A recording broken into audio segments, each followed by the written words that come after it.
6 acres. And it was over 23,000 acres, actually, of land.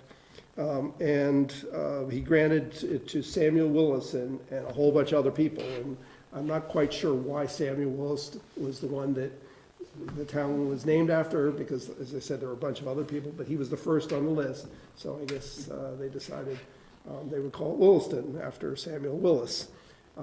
My recollection, or looking at the history, Samuel Willis didn't even live in Williston, he lived in Jericho. So I don't quite understand the connection there totally. The first town meeting was held in July 19th, 1763, and at that meeting, they voted to appropriate or extract 3 shillings from each subscriber, which I think was taxpayers at that point in time. And the 3 shillings were going to be used to pay for purchasing a book for the purpose of keeping the town proceedings and records. So that was the first expense that the town approved, was 3 shillings for a book. And then finally, I'll leave you with this, and this is a question: what is the biggest lie in the universe? The biggest lie. Here to help you. That's a good one. The other one, maybe there's 2 of them. The other one is, I have read and agreed to all the terms and conditions as outlined herein. There you go. And with that, I will call for nominations for the chair of the select board. I'd move to appoint Terry McCaig as chair of the select board. Second. Motion's been made and seconded. Are there any other nominations? Hearing none, I will call for a vote. All those in favor of Terry McCaig as chair of the select board, please indicate by saying aye. Aye. Opposed? I don't hear any. So, Terry, I'm going to pass the proverbial gavel We there. didn't even ask you if you wanted it, you're just getting it. Well, thank you all. Appreciate the opportunity to serve again. And so we need to elect a vice chair. So are there any nominations for the office of vice chair? I nominate Joy Limoges. Sure. What's that? Are you sure? Yep, I'm quite sure. I'm honored, thank you. Is there a second? Second. Are there any further nominations for the office of vice chair? Hearing none. All those in favor of electing Joy Limoges as vice chair, say aye. Aye. Aye. Any opposed? Congratulations. Thank you, sir. If I may interrupt for one. There'll be some documents as the board goes through its meeting, they'll be asked to sign, That's so fine. I'll get those ready. Sure. Good luck. So we'll move on then to the minutes of February 19th, 2019. Is there a motion to approve? I move to approve the minutes of February 19th, 2019 with any amendments thereto. Second. Page 1.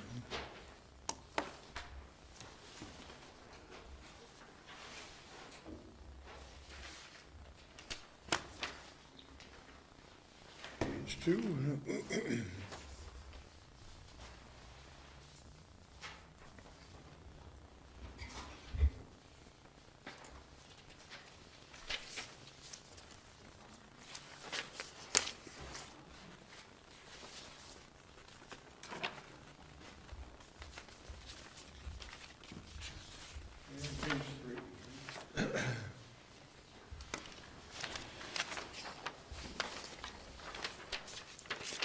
Hearing no additions or corrections, then all those in favor of approving the minutes of February 19th, 2019, say aye.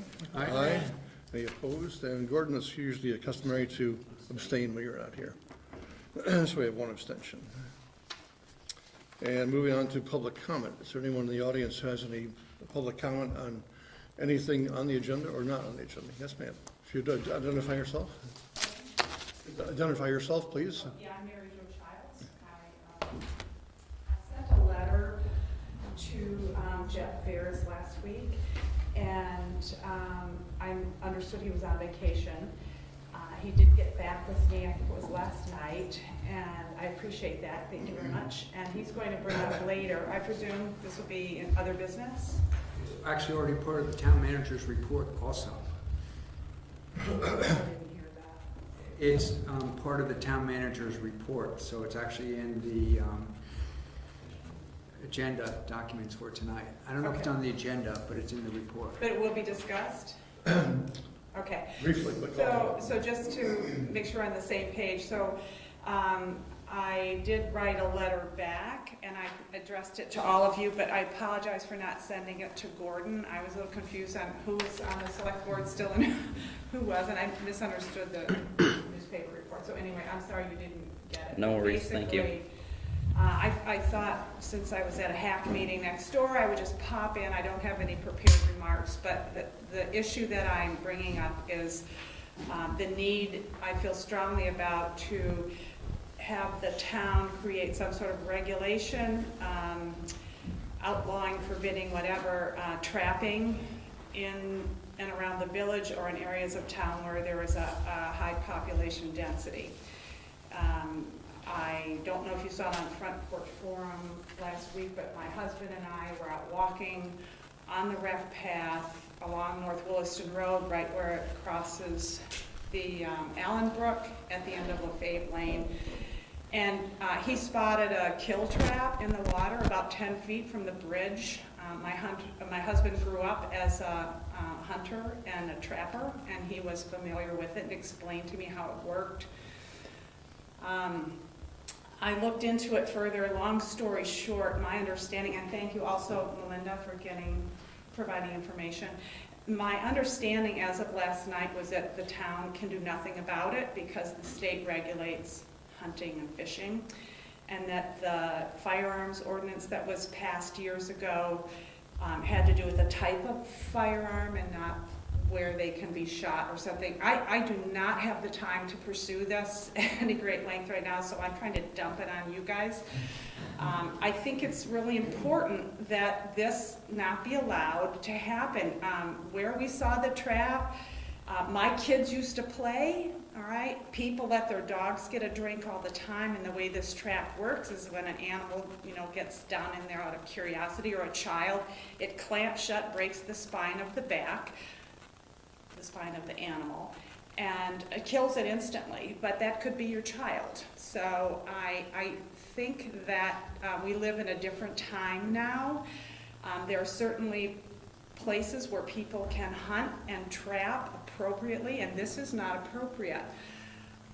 The argument that was made was that it's regulated by the state and we can do nothing. So I started looking a little bit because it occurred to me that this is a trap that's set in water, and I don't think you can own water.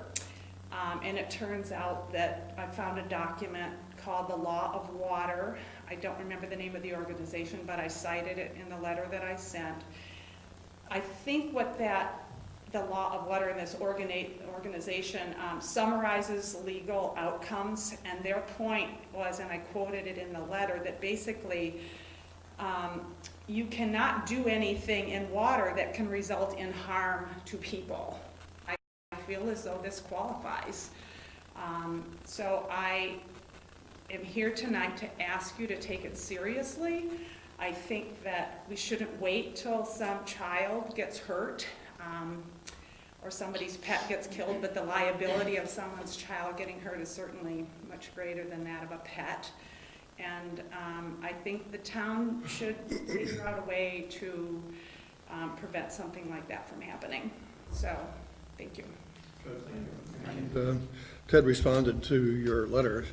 I'm sorry, you did? I've been out straight all day, thank you.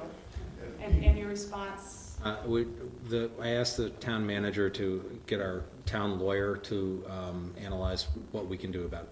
Okay, I appreciate it very much. Thank you. So good. Good, thank you very much, thanks. Anyone else who wishes to have any public comment tonight? If not, then we will go on to the use of the Environmental Reserve Fund on the Page property. And Melinda, are you going to talk about that? You have a memo to us, I believe.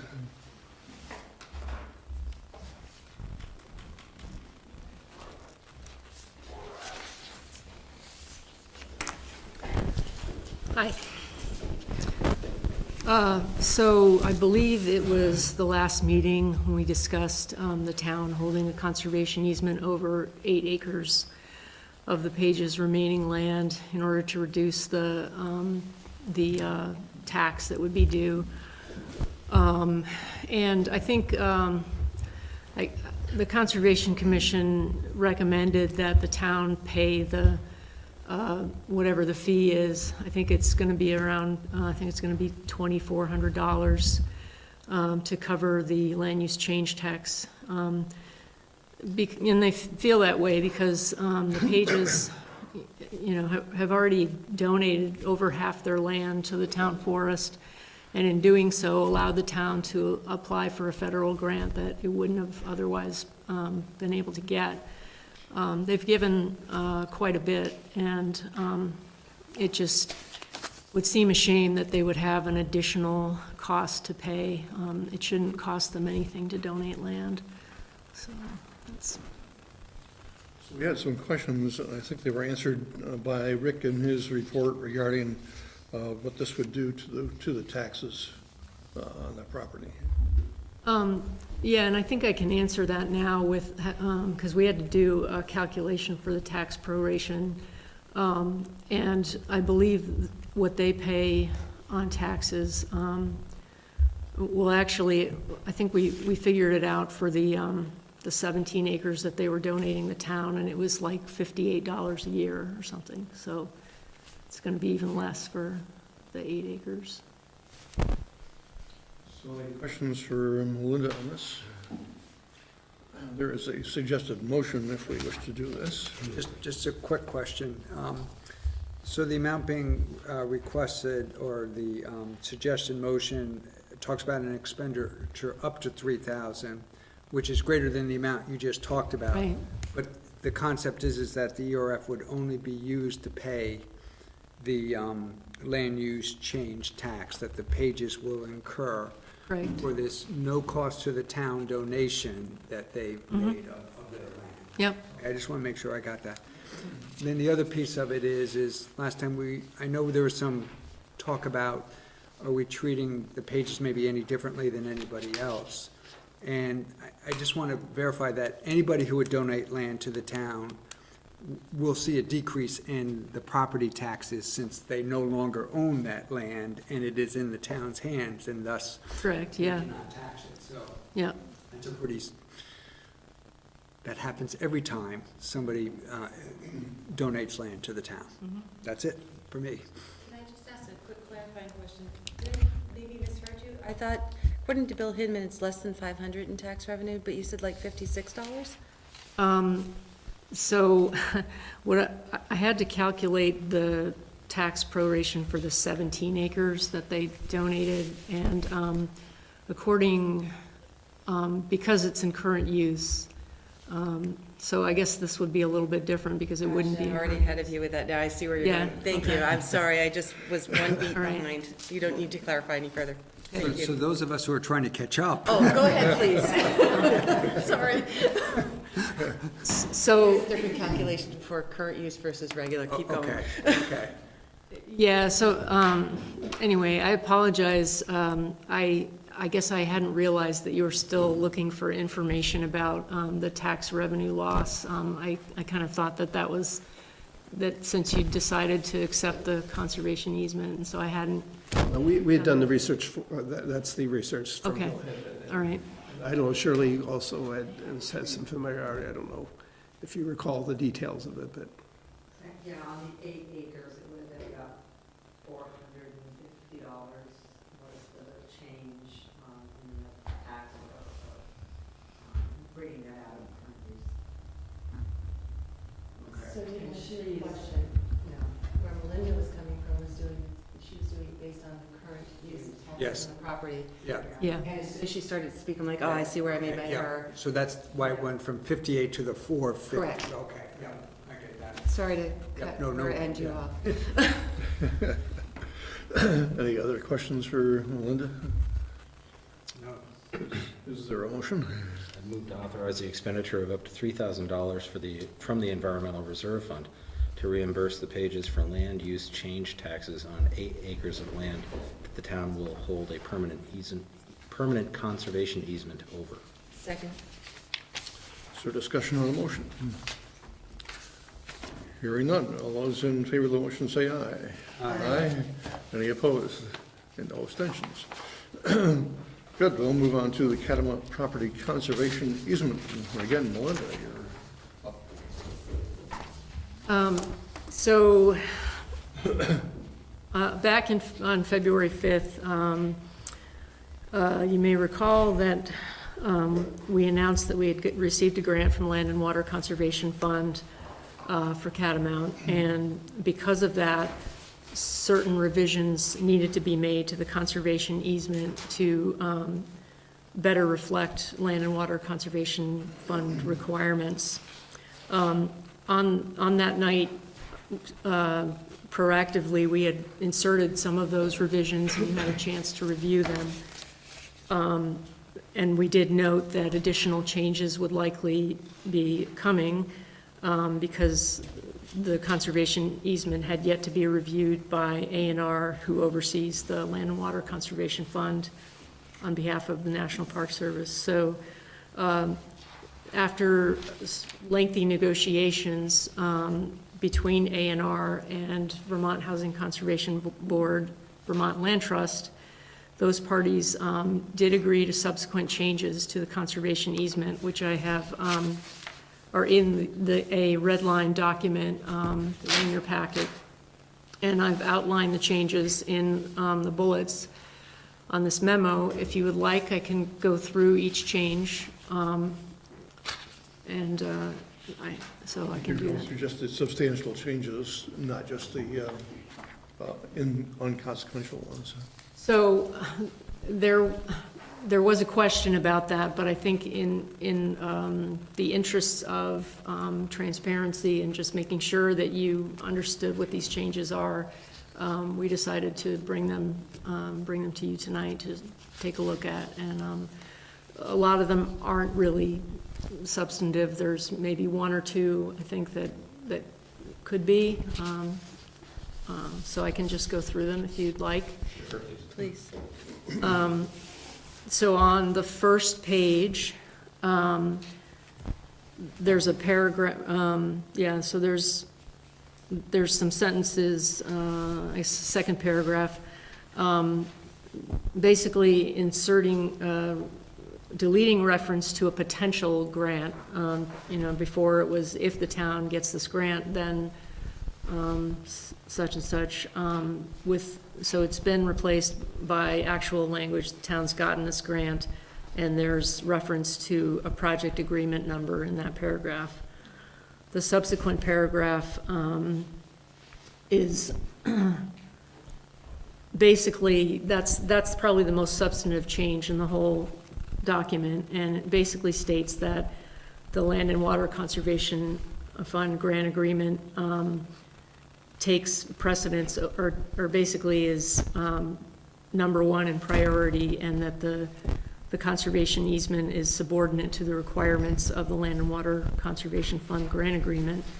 And their main, I guess, priority is for public recreation. And they wouldn't want the property to be forever protected for public recreation. And that cannot be unreasonably restricted by other uses of the property. I did flesh this out a little bit with the A&R staff member, asking her some questions. What if we want to close the trails during mud season? That's okay. What if we want to do some forestry and do a timber harvest and close a certain portion of the trail network for 2 to 3 weeks to do that? That would be okay. Other things like removing invasive species. What if you have to close a portion of the trail network? That is fine as well.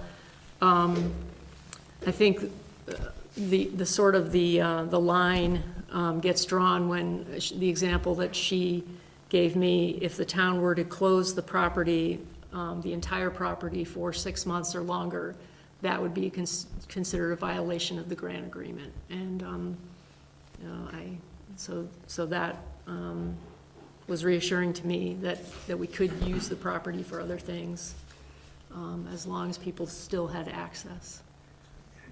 Was there any concern kind of from a different direction of we aren't using this property just overall for, I don't know how to correctly put this, but we aren't allowing enough recreation on the property? Like we need to put in more trails or a soccer field or No, no, not at all. stadium or something? No, Okay, yeah, it's, you know, what's there today is, you know, they think it's great and wonderful, and they want to keep it that way, and, okay, good.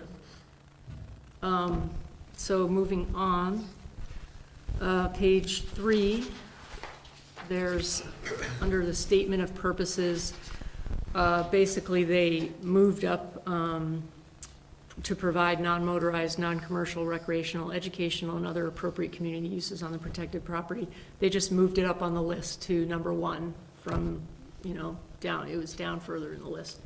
They moved it up as the top priority. Okay, before we move off of this, I'm sorry, would this at all, the license agreement that, I don't believe we're looking at the license agreement tonight with the Catamount Family Outdoor Center and the potential commercial activities they're proposing to do, is there any violation, any concern there? No, they're aware of the license agreement. There are certain requirements for licensing agreements. Okay. Yeah. Good, thank you. And then they also added another number, letter E, to ensure the protected property will be owned in perpetuity by a public entity approved by the National Park Services and the grantees. And then on page 8,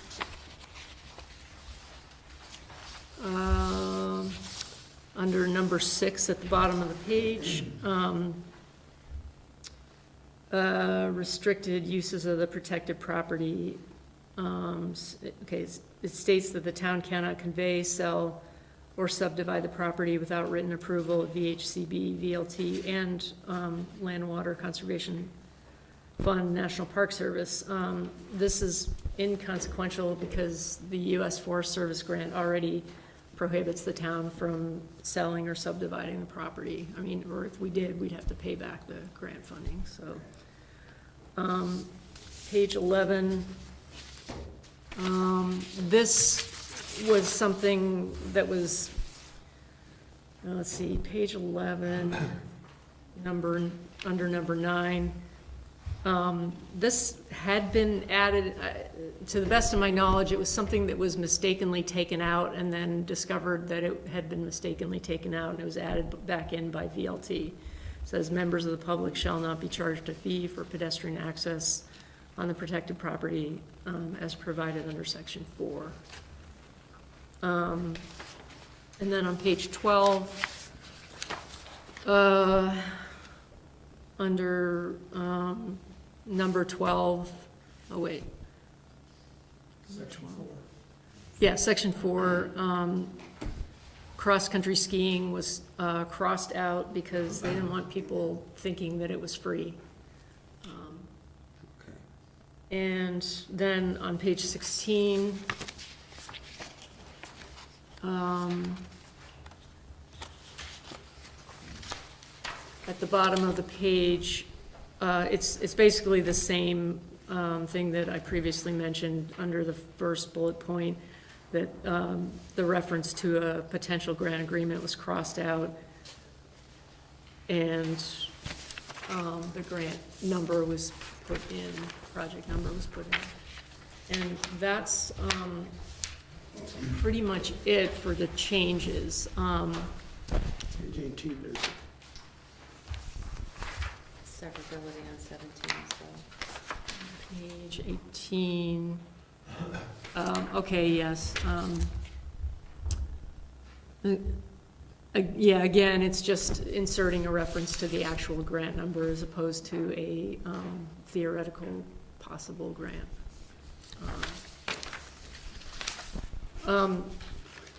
So unless you have questions about those specific points, I just wanted to back out a little bit and kind of just make sure you're clear with what it means, what this all means. So essentially, with the Land and Water Conservation Fund, that means the town's going to be responsible for compliance with the conditions of 3 separate grant agreements. on the property, and we'll need to get permission if we want to make substantive changes to the property, such as construction of a recreation building,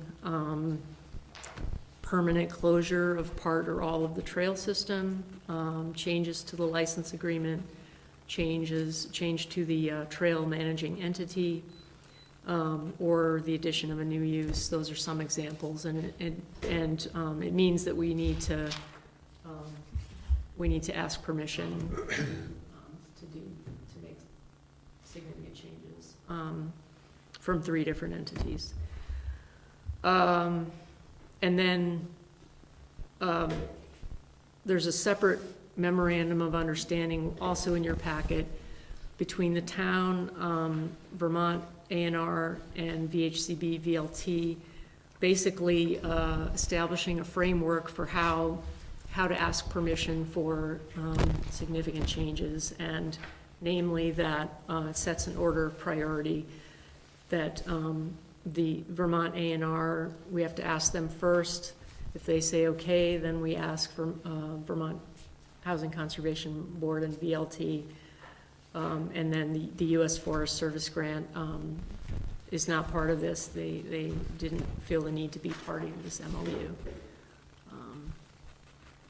And then the other thing to mention is that this conservation easement does refer to a grant agreement with the Land and Water Conservation easement, or the Land and Water Conservation Fund, that the town will not actually have the opportunity to review until June. And that's part of this whole strangeness of the waiver of retroactivity, that we're buying the property before we have an actual grant agreement with Land and Water Conservation Fund. They did provide us with a template agreement and an example agreement from another town for another acquisition. We also currently have a grant agreement with them for the Mud Pond Conservation Area. And so these agreements are all very similar. The main requirement for acquisition projects is just maintaining the property for public outdoor recreation in perpetuity.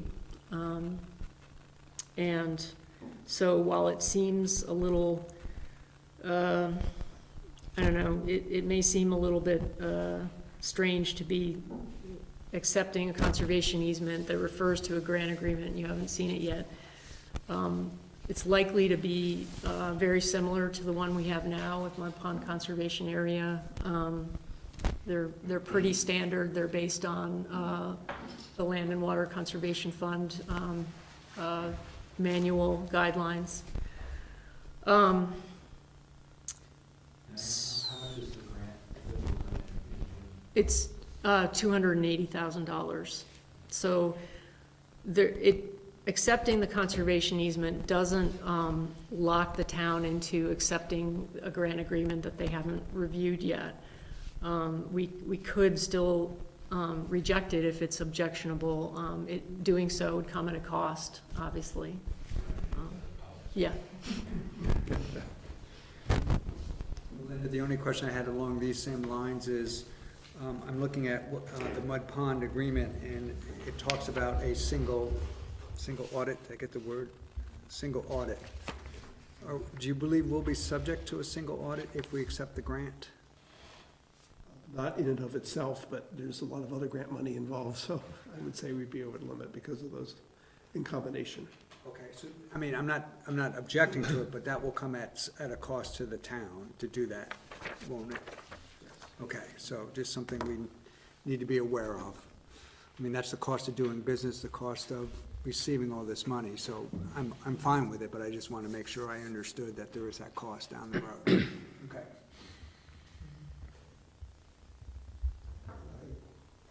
Just occurred to me, are we actually receiving all that money? Because isn't it? No, some of it has gone to TPL and they're bringing to closing. And the grants the town is receiving directly are the Land and Water Conservation Fund and the U.S. Forest Service grant. 400,000. And the VHCB BLT grant. So that, well, those two would, or about three would push us over the fund. It's 500,000. So 400, What is, Those all federal 725. dollars though, or is some of that private? It's not all federal, VHCB is state funds. TPL received the VHB. Oh, okay, all Not the right, town, so you don't have to worry about that. okay.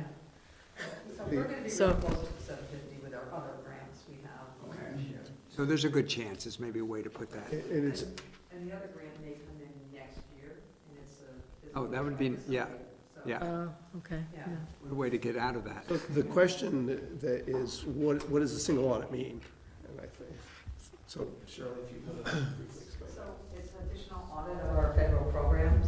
I've not gone through one here, but our big dollars, they focus on the big dollar grants, and primarily will be the grants related to the Catamount purchase. We have some other grants for the police department, but they'll be smaller in comparison. So it's just, looking at revenues coming in, expenditures going out on those grants. single audit is a proper noun? It's something the federal government does? It's something the federal government requires, but our regular auditors will do this single audit. We've done this in the past, a couple of times. I think. Trigger is receiving 750? In 750? federal funds, so, Okay. state funds don't really qualify. It can come through, from federal through the state, they qualify, so those are pass-through, so direct or pass-through, federal funds are the dollars we're talking about. So this project would be 680,000 federal funds to the town. So if you're under smaller grants of more than 70, then we will get triggered. We, on occasion, have applied for community development grants for various projects, and that would be included in whatever monies we receive for that particular fiscal year through those programs as well. The advantages from those programs, they will cover the cost, or at least a portion of the cost of the single audit. St. Joseph's? Is that one? The North End Community Center is one, and then we have a project here in Williston, although that won't be received for a while because it hasn't even been approved yet. Well, that's interesting, because who are we, for lack of a better word, sponsoring for that potential grant? Because didn't they agree to pay for the single line audit? Yes. But to the extent that that pushes, if that was the only grant, it was under the 750,000, then they wouldn't be it. So it's, We'll have to figure that out. yeah, down we'll the have to figure it out, but if they're contributing towards putting us over, then they will be on hook for sharing some of the extra costs of doing this. But we can't say, you got to pay for all of it, it sounds like. Probably not. Okay, we wouldn't do that, right. Yeah, All right. I would, but we wouldn't. Any further questions for Melinda on the conservation easement? We have a suggested motion for, Move to approve amendments to the Catamount Property Conservation Easement and authorize the town manager to sign on behalf of the town. Second. is there any discussion on the motion? If not, all those in favor of the motion say aye. Aye. Any opposed? And no abstentions. So we'll keep you on the hot seat here and take a look at the MOU. Sure.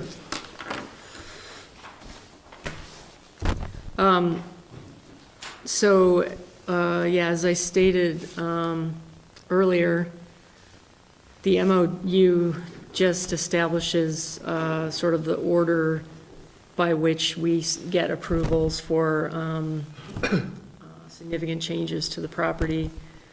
And, okay, so in the event the town or its licensee proposes a new use or development of the property, the town shall first seek the approval of Forest Parks and Recreation under the Land and Water Conservation. And then, let's see, the process by which the town seeks FP&R approval. So we contact the Land and Water Conservation Fund Program Administrator, and then they may also decide they want to contact the National Park Service if it's something really big prior to rendering a decision. And then if Forest Parks and Recs give its approval, the town then seeks the approval of VLT and VHCB under the grant if that's necessary. And process by which we seek approval shall be initiated by a written request saying that we've already gotten approval from Forest Parks and Rec. We make a written request to the stewardship manager, VLT stewardship manager overseeing the stewardship of the grant. So it's pretty basic, just establishes a process. Questions for Melinda?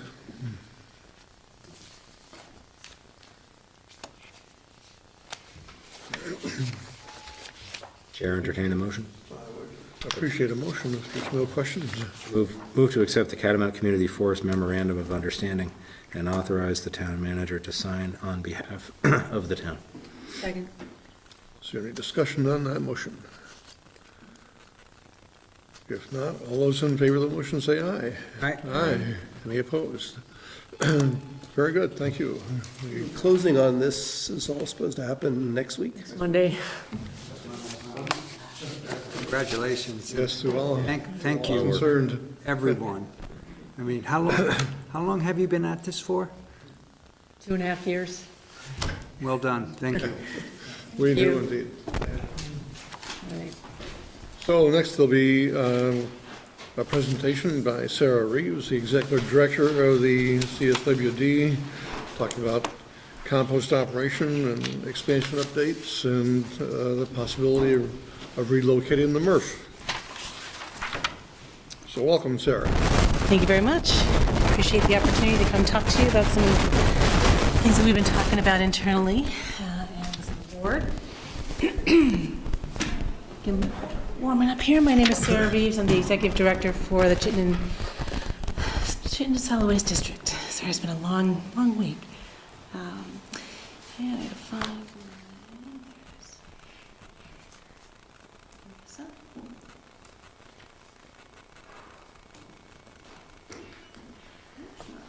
Just out of curiosity. Fabulous, though, I gotta say. Jay.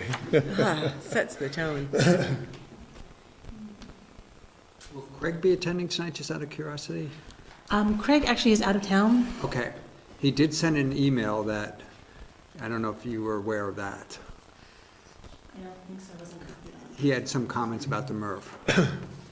He's concerned about traffic along Redmond Road. Yeah, we will talk about that. No, so no, I was not copied on that, so I have no idea what he may have told you, but I do know what he brought up with us. All right, let's see if I can move this over. This is not helping me here. File.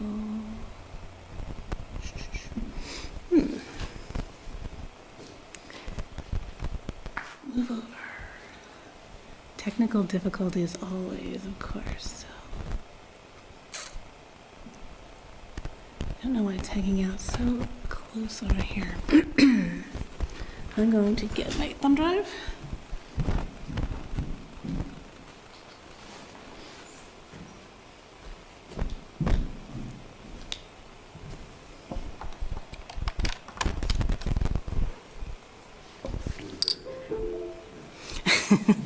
It was an anniversary trip that my husband and I took a few years ago to Bordeaux. Highly recommend. The one time I went to Paris, I took a picture of their city hall, hoping that maybe, we could do something like that here. Yeah. Got voted Yeah. Nobody seconded the motion. The amazing thing is it was probably built in like the 1400s. Yeah.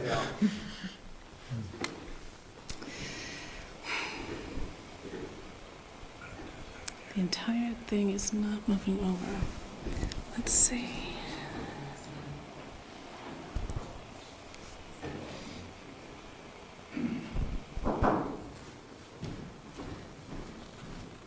Okay. This is the temporary thing.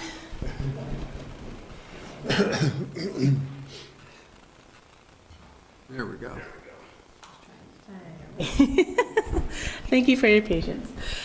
So I'm just going to go right on. So the Chittenden Solid Waste District, for the audience and for our new members, is a municipality, and we were created in 1988 as part of Act 78 to implement the solid waste management mandates legislated by the state of Vermont. We are governed by a volunteer board of commissioners, and each representing the communities in Chittenden County. And we are, I believe, the only solid waste district that actually is the entire county. It's a little bit unusual. So I just put up there as well our mission and our vision. So the mission, reducing and managing the solid waste generated within Chittenden County in environmentally sound, efficient, effective, and economical manner.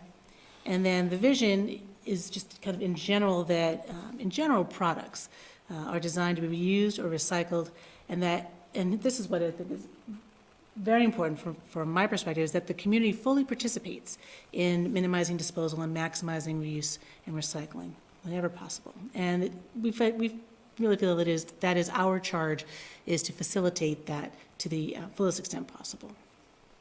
So tonight, I would just want to go over some of the infrastructure conversations that our board has been undertaking over the past year. And last year, we held 3 strategic retreats. So it was very, very busy. And the reason that we did that, I came on board in August of 2016, and one of the charges of the Board of Commissioners was for me to take a look at all of our structures, internal structures and external structures. So we started with Green Mountain Compost, mainly because we've got this deadline coming up next year, July 1, 2020, with Act 148, finalizing kind of the last piece of the Universal Recycling Law, which is on July 1, 2020, all food scraps generated by all generators, everybody within the state, must be kept out of the landfill. You will no longer be able to dispose of food scraps in the landfill. So we had a real hard deadline, so that's why we started on Green Mountain Compost. In June, we started talking about our drop-off centers. We have a system of small convenience centers or drop-off centers located around the county. We currently operate 6. We generally have 7. Heinsberg has been temporarily closed while they built their new garage, and they have finished that, so we're now moving back into working on Heinsberg. And then December, we had a retreat about the materials recovery facility. So for Green Mountain Compost and the MRF, GMC is the largest processor of food scraps in the state of Vermont by far. And the MRF is one of 2 facilities that sort and process the blue bin recyclables that people bring to us. And each retreat started with the same question: do we still want to do this? Because our charter does not require us to operate anything. It actually only requires us to educate and to inform and to manage the flow of materials. It does not require us to operate a compost center or a drop-off center or a MRF or anything. Our SWIP, our solid waste implementation plan, does have other requirements, so we do need to manage household hazardous waste, but other than that, we have very few actual infrastructure and operational requirements. So we've really felt, staff did, and particularly myself, felt it was very important that we reconfirm our commitment to these different operations. So it's okay if we ask questions? Yeah, for sure. So if you go back to the slide, and I heard the part where you said, we felt these 3 areas were of importance because of Act 148 and deadlines in it. Do you foresee the board having a discussion whether it should be in the business of disposing solid waste? As far as a landfill. So that was because we don't see that as a looming crisis. It was not on the let's talk about this right away list. So we do have land on Redmond Road, as you know, that has been set aside for potential future landfill use. Again, we don't see that as a near need. Coventry has been in the news, obviously, for their expansion quite a bit. They, from what I understand, are continuing to move forward with that, and that does seem like that expansion of the landfill in Coventry will go forward. If it does, that new cell should provide, at current disposal rates, approximately 20 to 25 years of disposal adding on to the existing capacity that they have right now. So presuming that there's no great monkey wrench thrown into that, that's why the landfill, or a landfill here in Williston, is not on this list. Also not on this list is our depot, our household hazardous waste depot and the Rover. It doesn't mean that we're ignoring those facilities. It just means that they're not in as a crisis mode. And quite frankly, neither do we anticipate that the MRF would be in a crisis mode. So ideally, we would have started with Green Mountain Compost, taken a year or two to work on that, moved gently into the drop-off centers, taken a year or two to work on that, moved ever so gently into the MRF. Other items popped up in the global world community to say, okay, you need to look at some other things more quickly. So that was why. So again, our board did commit to wanting to continue to provide these services as a district. So there were, a bunch of different bullet points and caveats and charges that came out of those retreats, but these are some of the common features. Again, everything has to relate back to the district's mission. And some of our commissioners felt that, maybe we had started to take on too much and doing too much and spreading ourselves too thin. So the charge was, bring back, let's take a look at the basics first and then see, are there basics plus? Is there something that maybe we're doing that maybe the private sector is also doing and we're duplicating efforts, or that the nonprofit sector is doing and we're duplicating efforts. So taking a look at all of our offerings and really seeing if it's something that we need to continue to do as a municipality, or can those municipal efforts and dollars be better used to do other things. And again, we wanted to make sure that we're still providing equal or better service, that it moves the district forward. A lot of our infrastructure is 20, 25 years old.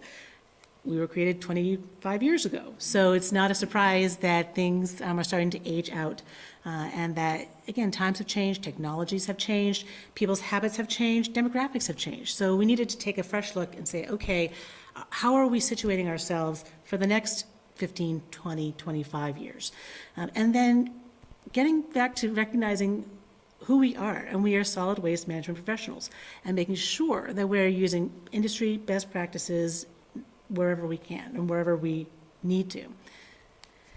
So again, starting with Green Mountain Compost, we are located right here over here on Redmond Road. We are currently over capacity, and by that what I mean is when we built the facility, we built it a similar size to what it had been operating at as Interville Compost Products back in Burlington. So and this was before Act 148 kicked in, right? So we did not anticipate the significant growth that we have had. It's a good problem to have, a bad problem to have. That means a lot of people are diverting food scraps, and that's wonderful. It means that we are challenged by having to make sure that we are constantly on top of the movement of materials within our site. I mentioned the July 1, 2020 deadline that is looming. So just in the past maybe 5 years or so, we have doubled the amount of food scraps that we're managing at the facility. That's going to increase. We are just guaranteeing that that's going to increase. I have a map a little bit further down to show you too, that will show you the inefficient layout.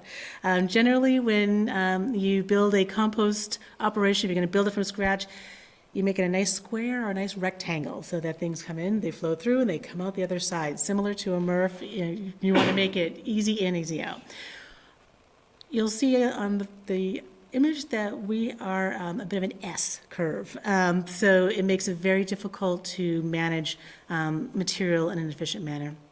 We adopted the Interville Compost Products retail sales model for composting. And so we decided at that time to just replicate it. They knew what they were doing. We did the same thing here. And I think that was a misstep, quite frankly. I come from a municipal waste management background. It is not how I would have approached the operation. Traditional municipal compost operations are really only managing leaf and yard waste, and it's on the management first. They're managing that waste first, and then if there's a compost product on the back end, that's great. And currently we are doing the opposite, because that was what was known. We're changing that. So that is one of the big changes coming in the next couple of years, is that we are going to turn the ship and focus again on managing the waste on the inbound. And then if there's compost products on the outside, then that's great. It's more of a bonus.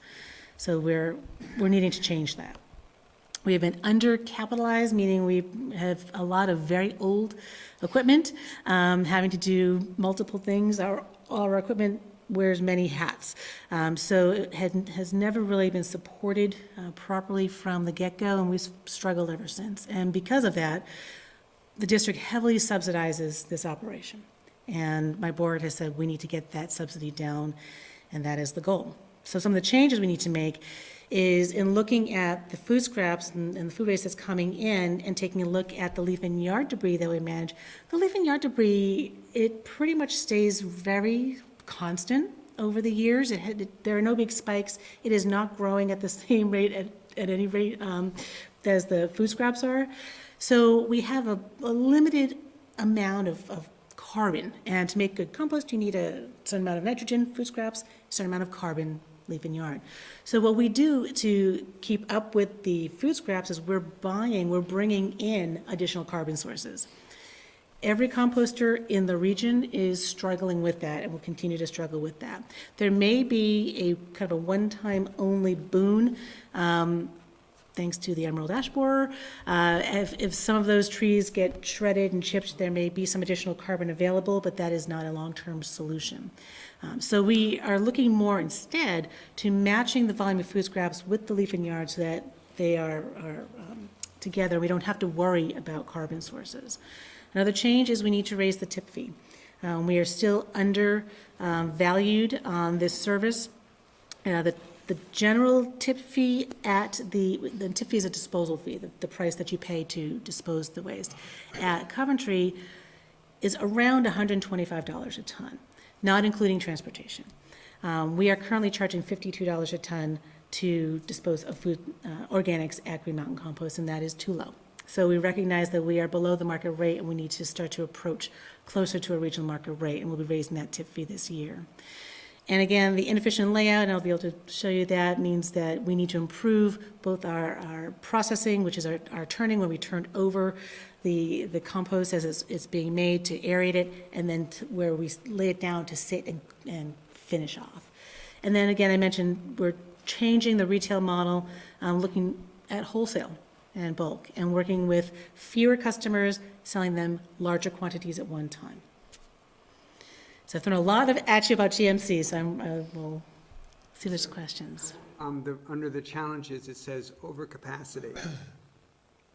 The question is are you under the agreement with Williston? So overcapacity means your facility is smaller than the amount in the agreement. Correct, and we are under our town's permit capacity, and the overcapacity is related to the efficiency and what we can physically move in any given 8 or 9 hour day, and so that's what we mean by that. Thank you for clarifying. Okay. Appreciate that. And then at some point, I know the district has the ability and does charge, I forget the term of it, but it's like a franchise. It's not a franchise. What There's a is it? solid waste management fee. Management fee. So for every ton of Trash, yes. ton of waste, you get, I forget what the amount is.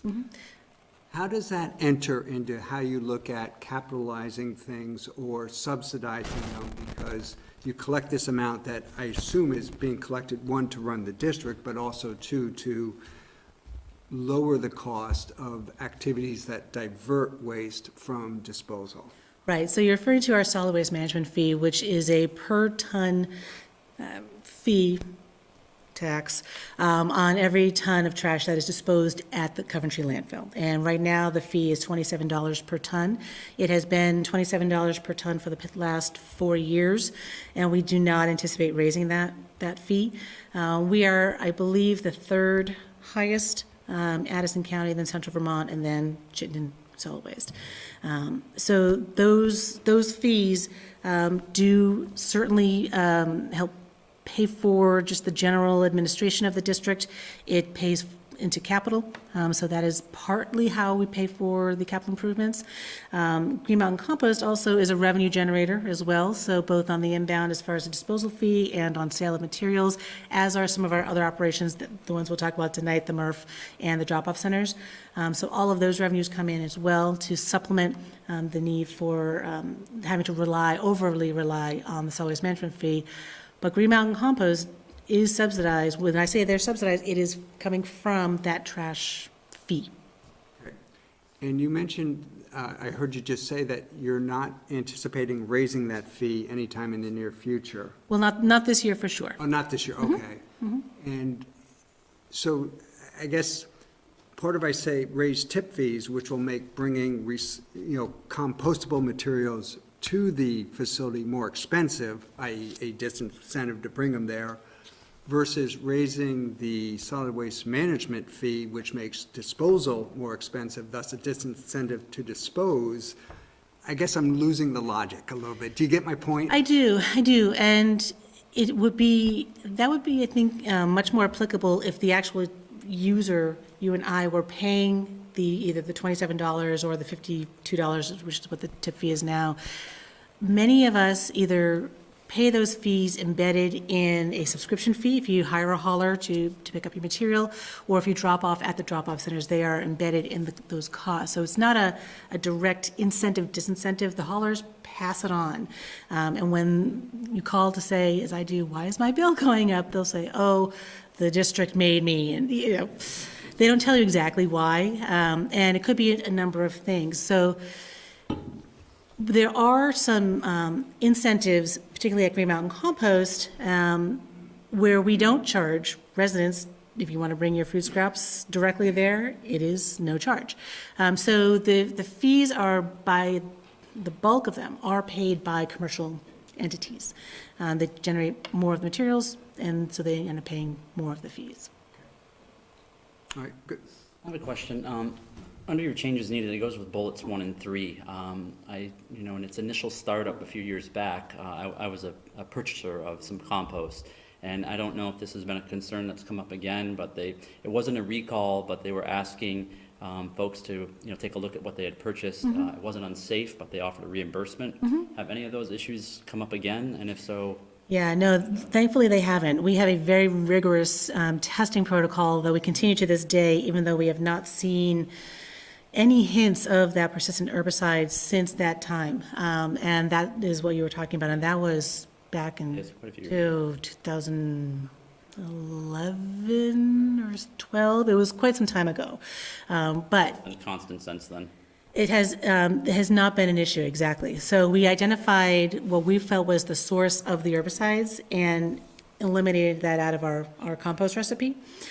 So since then, even though we're still nervous, right? So we test every batch, and we make sure that if anyone has any complaints, we still do have set aside in our budget, customer satisfaction, and we will reimburse folks. We will swap out products. It doesn't happen often, luckily. We don't really tap into that part of the budget very often, which is what you hope you don't have to. But the larger scale herbicide issue has not been an issue for, again, since probably 2012. Yeah, thank you. So here is Green Mountain Compost. Here is the facility. So you can see Redmond Road is the road that kind of loops around, and you can see that we're not a rectangle and we're not a square. We are pretty much in an S shape, which is not at all ideal. So folks will come in around the little blue blob up there is our containment pond, and they'll come up around that road. There's a scale. They'll weigh in. They'll come around, and they'll tip, and then we'll move things in and out of our bays, and then we'll scoop up some compost and move it over here, and then we'll go back and we'll move it more over here, and then we'll go back and move it back. Not ideal. Not ideal. So we are working on some plans to be able to improve the efficiency and improve the flow, and still manage more of the food scraps that we're anticipating coming. So that's what we look like right now. The open area that's just on top of, if you don't mind my way of describing that, that's not is that a residential property or? No. Okay. No, not at all. Yeah. The neighborhood is above and then off to Yeah. the south, up the hill. But that's what we look like, so. And when we're looking at different options for Green Mountain Compost, we were looking at brand-new site, because we're weighing the options of, well, how much is it going to cost to reconfigure where we are versus just start new. And they weren't that far off, but they were still pretty hefty in the $5 million range, and that was a bit much for my board to want to swallow. So they say, back to the drawing board for you. So again, the opportunities that we're looking at is just turning the mindset and focusing on what we do best, which is waste management, organics management first, and composting second. So not a lot of municipal compost operations do what we do as far as produce a very high-quality premium product that we sell in the retail market. Highly unusual. We're backing off of that. So we're getting back to basics. We'll be reducing our product offerings. Right now, we offer 12 different products and 2 mulches. It's too much. So we're going to back it down to probably 3 products: compost, topsoil, and then a raised bed or a garden mix. And then, again, focusing on our wholesale customers. Another opportunity that we have, the A&R through DEC has issued a very significant, a substantial organics infrastructure grant, which we have been conditionally awarded a portion of that. We will be presenting this to our board next week and seeking authorization to sign that grant, and that would be about $500,000, which would be a huge, huge help to making some improvements at the site. And then we're also looking at the emergence of some public-private partnerships, and there's a lot of activity because the deadline is approaching, with different ways to manage the food scraps that are coming. The anaerobic digestion is coming back online, no pun intended, but they're starting to get more headway. The Millbury College just signed on with the farm in Salisbury to build a digester there, and so that digester will need material. Vermont Tech continues to work on their process. There is a need in or near Chittenden County for a digester, as well as probably in the Montpelier area. So there's a lot of activity around this. Hauling activities are also growing, so we're seeing, I think, business opportunities springing because of this. Finally, now people are at the table and talking, and so we're being approached as well to hopefully, particularly, to be some form of a partnership, or at least have a seat at the table, a major seat at the table. So that's where we are. So we don't have any firm decision from our board as far as which path to go, but we'll be much clearer, I think, next week, and then certainly by, I would say August at the latest is when we will know what the next step will be, or what we hope will be. And then, but prior to that, we come back to this group, right? And we talk to the town and say, okay, these are the 2 options that our board is considering. And we will have already looped you into that and had you identify any issues that there may be from your perspective, and go from there. So that's GMC. Sir, would you know at this point, and you may not, you very well may not, it sounds like no matter what, the compost operation is going to expand in some way. Do you foresee it, or you may not know yet, if it expanding beyond the amount that's in whatever the agreement we have with you over the compost? The DSM study that was done for the state almost 10 years ago, when they were looking at the quantities that they thought could be generated in Chittenden County, in total, is about 14,000 tons of food scraps.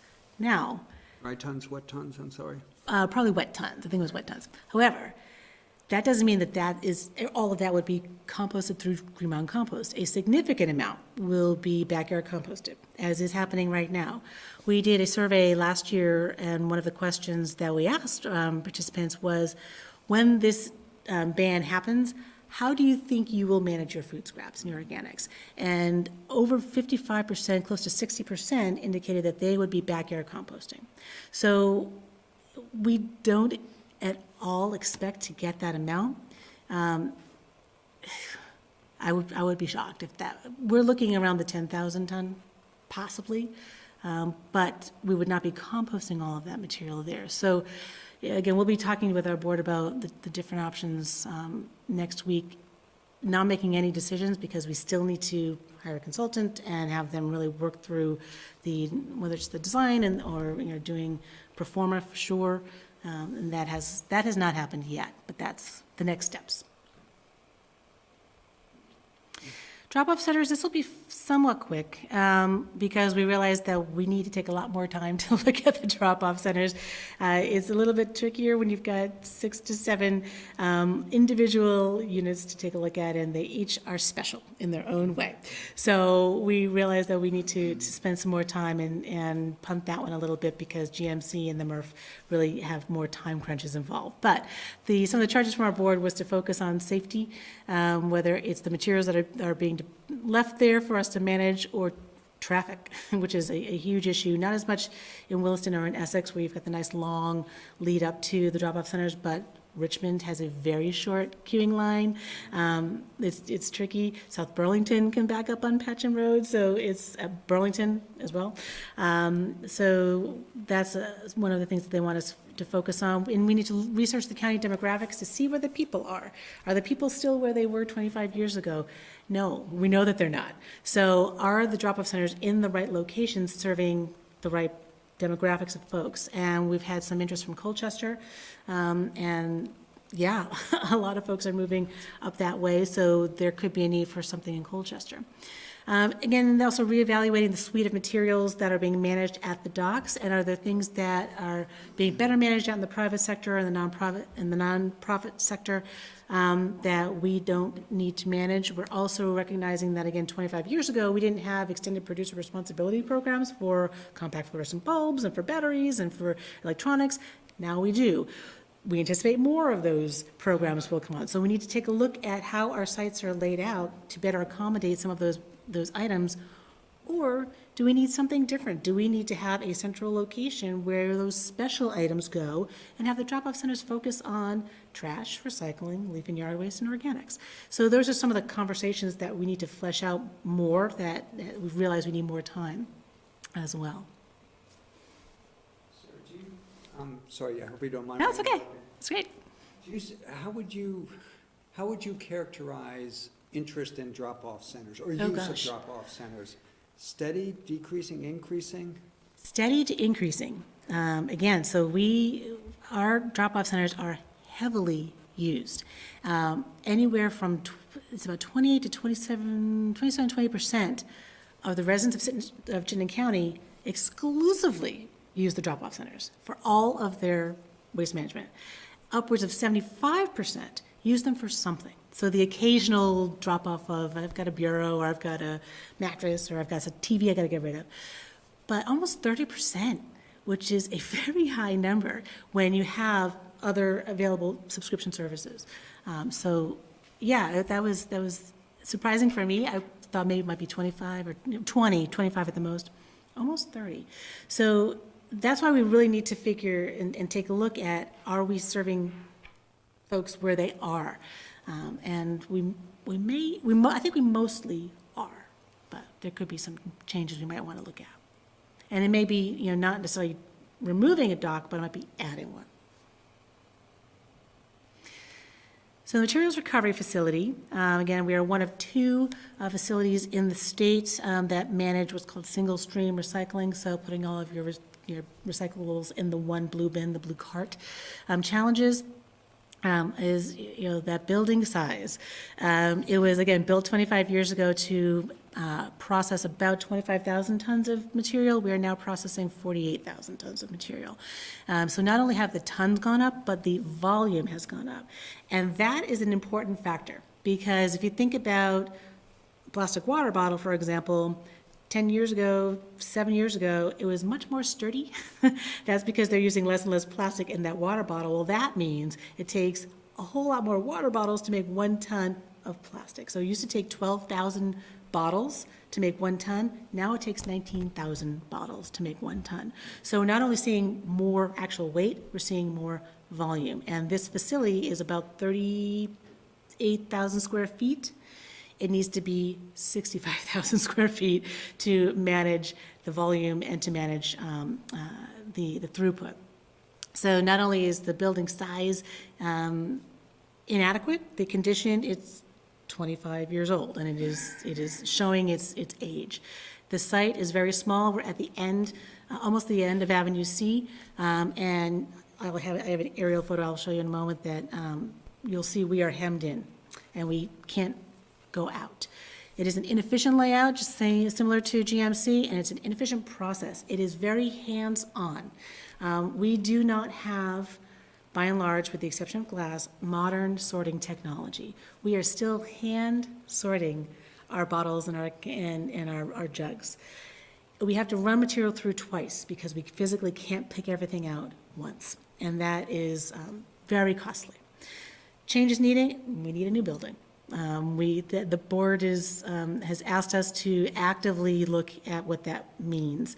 We need optical sorting. We need to be able to use technology to help us see the materials as they float under on the conveyor belt, and to pick off by technology rather than hand the correct materials.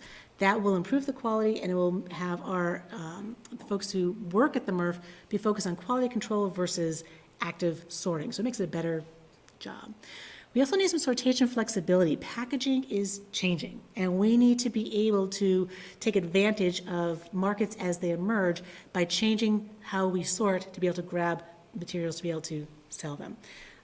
And this little bullet down towards the end there, we're going to need to bond.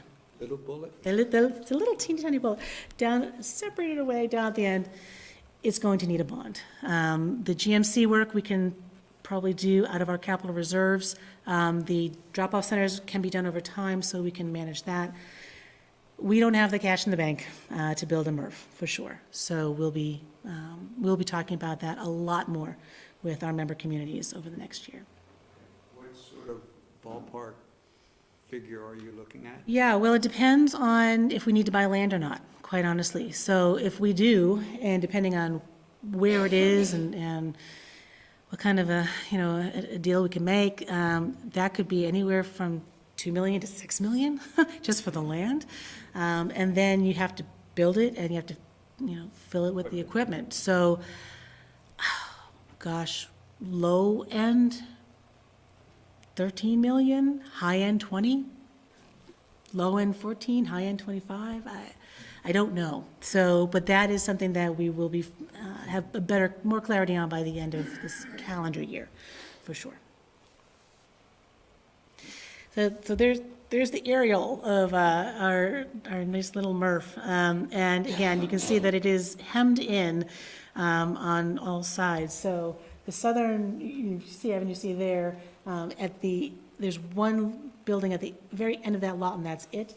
To the top of the image that looks like it might be able to move out, but it's a very steep embankment, and it drops down pretty precariously. To the left-hand side is Baker Commodities, so that's another business, and then to the bottom is the Casella Transfer Station. So there's nowhere to go. And so generally what happens with MRFs like this, older MRFs, they would build up, and that just adds to the inefficiency. You want to build out. Again, it's that, going all the way through a nice long conveyor system that gets you come in one side and you go out the other side. So this is a great building, and it's a great site, and the zoning is exactly what we need. So we would probably want to look at reusing it for some other district purpose, it is valuable, so, you know, it could be part of how we, if we have to buy land, that's part of how we pay for it perhaps. So there's still some life left in it, but just not as a MRF for much longer. So then, you know, again, some of the opportunities, and over the years, the past 15 years in particular, municipalities have gotten out of the MRF business. And that is now wreaking a bit of havoc. So there's been a call for more municipal either partnerships or actual municipal facilities just to provide stability for recycling programs. When you're at the mercy of the private sector, that doesn't always work well.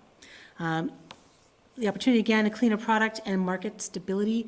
We are lucky here in Vermont in that we have not been bitten too badly, bad enough, but not as badly as some folks on the West Coast with the Chinese National Sword program, where they have stopped accepting scrap, which is a problem because scrap is the #1 export of the United States. So when our biggest customers stopped taking our largest export, that sent shockwaves through the industry. The only material that Vermont, that at least our MRF sent to China, was our fiber products, our paper, and some of our cardboard. So we're not shipping to China. We have not been shipping to them for over a year. And we are continuing to look for local solutions to that. All of the other materials are domestic, whether it's the United States or Canada. So we're still in a good position there. And again, I mentioned recovery flexibility for the future. We want to be able to do a better job at public education, provide a location, you know, that's a destination for folks to come and learn more about recycling and participate, and to do some research. We have some pretty great B Corps here in Vermont that want to do some research with us, and we just aren't able to do that right now. So building in that capability, which could help as well with, you know, some of the financing, whether it's private-public partnerships or just some grant money from them, will help with expanding. Again, it gets back to our mission, expanding our mission. So when we're looking at where we can go, this is a map made by the Chittenden County Regional Planning Commission. The purple blobs are areas that are currently zoned light industrial, and that's what we're looking at, and there's not much, as you can see. So that's part of that's like the #1 criteria that we're using for the MRF. We use it also for Green Mountain Compost. We didn't think that agricultural uses would be open to us because we are technically a solid waste use. So we had to look for industrial and solid waste usage. So we're starting there for the MRF criteria, and then we're going on. We've identified about 30 potential properties, but those potential properties will quickly become not viable due to the different siting criteria. Obviously, Act 250 is a major criteria for us, and so we'll be following all of that plus. So is it already currently zoned? Local permitting, proximity to I-89 is very important. Again, local access, are the local roads suitable for heavier traffic in general? Neighborhoods, a lot of the industrial, even the light industrial, are next to neighborhoods, so we want to make sure that we're not infringing there. So, but there's not a lot available in Chittenden County, but there's some, so we'll be looking at that over the next couple of months.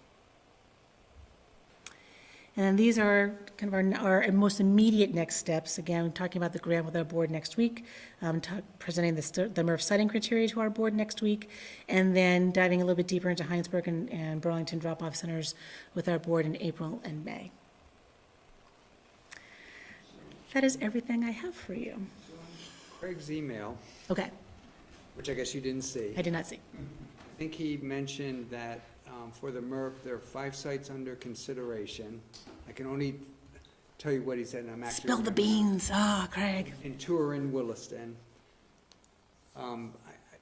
I'd have to look back on the list. I don't have it memorized. And so I was just, but it sounds to me like you don't feel we're at a point yet where we can start talking about the sites or... There's so many factors, and, we presented just one possible method of whittling down. When we get to the full board, they may say, well, hang on a second, this criteria is actually more important, so put that property back on the list. So we're not settled on any certainly singular location, or even those 5. I think there's probably more like 8 that we want to take a harder, deeper dive look on.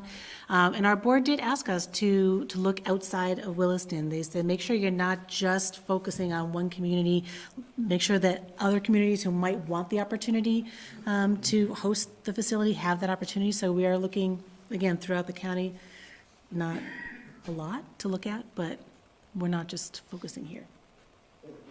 The opportunity issue, the way she phrases, opportunity, it is an opportunity in one sense, because we do get revenue from this. Right. And if it moves out of Williston, we will no longer get that revenue. And so that's got to be a consideration at some level.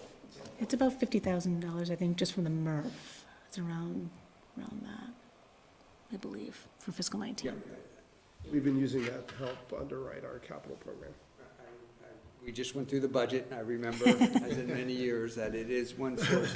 But that, as you might remember, that is a concern of mine. Yes. I don't know if the rest of the select board shares that. And so I'm happy to hear that you are at least trying to communicate with the other member towns. Oh, yes. My frustration is I think that the other member towns should step up, and because they, like us, are part of the district. Mhm, And absolutely. I sometimes feel that we are, I don't know what the right words are, and it's a little late, so I probably won't choose them all that correctly, but we are a little bit put upon by the district in terms of being kind of forced into having to have the solid waste facilities and not having a lot of leverage when it comes to the discussions, because of the way statute is written. They really, in my mind, favor the district over the town. Well, I do want to make something very, very clear, is that we won't put a facility anywhere where the host community does not want us to be. So we don't go into a community and say, we're going to build a drop-off center here. The community comes to us and says, hey, we think we might want a drop-off center here.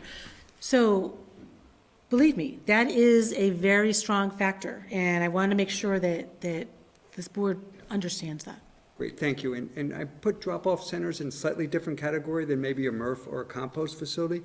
I also would add your predecessor, and the way I think he approached us with the compost facility, I would not at all characterize it as, we won't put a facility here if you don't want it. It was very much the opposite. We're going to put a facility here because, we can and we think it's the best thing to do. That's my opinion, at least. That's good to know, thank It you. was a different tenor than that which you're describing now. I'm a different person. Any further questions for Sarah? No, great, thank you. I do appreciate the. I appreciate your time, thank you very much. So let's move on to another interesting topic, the sewer allocation ordinance. Ordinance of sewage.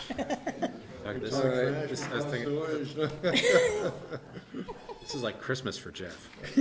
Solid waste followed by sewage. We're indoctrinating Gordon tonight with our Oh, yeah. good stuff. Oh, it never gets better than this tonight. So Matt Belanger is here as the planning director with an offering of the amendment to attachment A. So Matt, go ahead. So attachment A to the sewer allocation ordinance is the annual, essentially, sewer capacity budget adopted by the select board as an attachment to the ordinance. It makes allocations of some of the town's available capacity available for the town to sell to users under varying conditions for varying kinds of land uses throughout the upcoming fiscal year. So this is attachment A that would become effective first day of fiscal 2020, which would be July 1st of 2019. So to come up with some recommendations about what kinds of capacity, what amounts of capacity to allocate or make available for different land uses in different parts of town, the select board has to take a look at what it has available to give out. And so the first part of your attachment A memo talks about available capacity. So coming into fiscal '20, we're looking at having at the Essex Junction plant 1,060 gallons per day of capacity total. 1,060,000. Yes, 1,060,000, sorry. And that represents a little less than a third of the total capacity of the plant. It's shared between us and Essex Junction. And, you know, a few things that are a little different about thinking about this year are, you may recall, some of you anyway, we just went through some changes to the town's residential growth management allocation system that could have the potential of making demands for residential capacity a little more variable than they've been in the past if certain sorts of development are proposed and approved in town that don't have to go through growth management. So, you know, affordable housing units that are made affordable at 80% or less of the area median income, or projects that are deemed high flyer, quote unquote, projects by the DRB and not subject to growth management. So in all of the years past that I've been in Williston and going back before that, there's been a little higher degree of predictability about what the new residential demand's going to be, because we know right now what's going to go through growth management at the DRB next week, and what would likely be the maximum number of residential units that would be looking for allocation coming up in the next fiscal year. We still think we have a pretty good idea about that, but there is the possibility that either an affordable or one of these high flyer projects could come into the DRB, gain approval, gain final approval, and be actually seeking sewer allocation, say, you know, a year from now toward the end of the third quarter of fiscal 2020. So there are some decisions to be made now in sewer allocation about how to address that potential. And the proposed attachment A that you have reflects some recommendations made by the Planning Commission and worked on in conjunction with myself about how to do that. So I'll get into that. So back to, you know, what do we have? It's worth briefly mentioning that the town is currently in process of a 50,000 gallon per day purchase of additional capacity from the plant. We're buying 10,000 gallons per day per year. The last year of that purchase is fiscal 2022, at which point the total town's share of the plant would be 1,080,000 gallons per day. So there's been a number of these purchases of additional capacity over the last few years to continue to ensure that the town has enough to support the new development that's coming in and connecting to the system. So to figure out what might be made available for new development in the upcoming year, the first thing you have to do is figure out what of that 1,006,000 or 1,060,000 that we're 1,060,000 that we're doing now, what of that is actually available to use. And so you take that number and you have to subtract everything that's already in use. And that's the biggest number that you have to subtract, and I'll go into that in a moment. You have to subtract a somewhat smaller number for what's been reserved by users. They purchased capacity, they're holding it, but they're not actually using it yet.